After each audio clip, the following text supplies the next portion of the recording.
History remembers Elizabeth Báthory as the Blood Countess, a Hungarian noblewoman accused of torturing, mutilating and killing perhaps hundreds of young girls in the late 16th and early 17th centuries. According to legend, she bathed in their blood to preserve her youth and beauty, making her one of the most infamous women in history.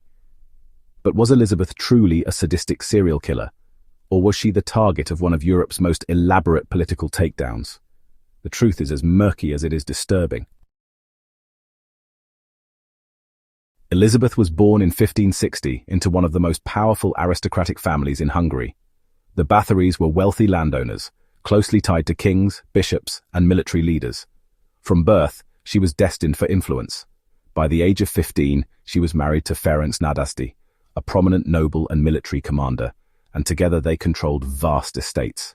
When her husband was away at war, Elizabeth managed the lands and the people, a role unusual for women at the time, which already made her a target for whispers. The legends begin around 1604 after her husband's death. Rumors circulated of strange punishments she inflicted on her servants, beatings, burnings, mutilations. The accusations grew darker, claiming she locked up young peasant girls, draining their blood, and using it in grotesque beauty rituals. Some tales even suggest she believed bathing in blood would keep her forever youthful. By the early 1600s, Elizabeth's castle had become the center of macabre gossip. But here's where the controversy begins. Almost all of the evidence against Elizabeth comes from testimonies collected under torture, a common practice at the time. Servants confessed that she killed girls, but torture produces confessions of anything. What's more, there were no eyewitness accounts of her bathing in blood until much later, when writers of Gothic horror latched onto her story in the 18th and 19th centuries. So was she truly a blood-drinking sadist? Or is this an early case of history being rewritten to vilify a powerful woman? So in 1610, King Matthias II of Hungary ordered an investigation into Elizabeth. Dozens of witnesses, peasants, servants, and even members of the lower nobility testified against her. Some claimed she killed 30 girls, others said 300. And well, a few went as high as 600 victims. It's honestly one of the highest alleged body counts in history. Yet not a single body was ever exhumed, nor was any physical proof presented at her trial. Instead, the whole narrative leaned heavily on fear, superstition, and, political advantage. And that political advantage was absolutely key. Elizabeth was immensely wealthy. If she were convicted, her estates could be seized by the crown. Some historians suggest the accusations were exaggerated, or perhaps even invented, just to strip her of her power and redistribute her lands. Remember, she was a widow controlling vast wealth in a patriarchal society, so was she simply too rich, too independent, and honestly, too dangerous for the men around her? Her punishment was unusual.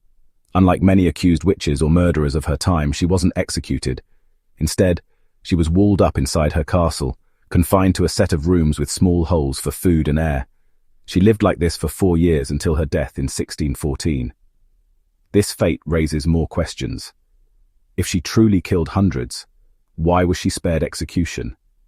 Was it because she was too powerful to publicly execute, or because the case against her wasn't as solid as it seemed? Over time, Elizabeth Báthory's story morphed into legend. By the 18th century, she was portrayed not just as a murderer, but as a vampire. Writers compared her to the fictional Dracula, claiming she drank blood to retain her beauty. Gothic horror novels turned her into a symbol of female monstrosity, cementing her as one of history's greatest villains. But this transformation says more about how societies love to demonize women in power than it does about Elizabeth herself. So who was Elizabeth Báthory really? A sadistic killer who terrorized young women in her castle, or a victim of a politically motivated smear campaign? Perhaps the truth lies somewhere in between. Maybe she was cruel.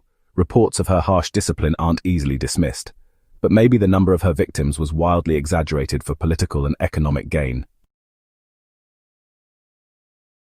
What's certain is that Elizabeth's story reveals how history blends fact with fear.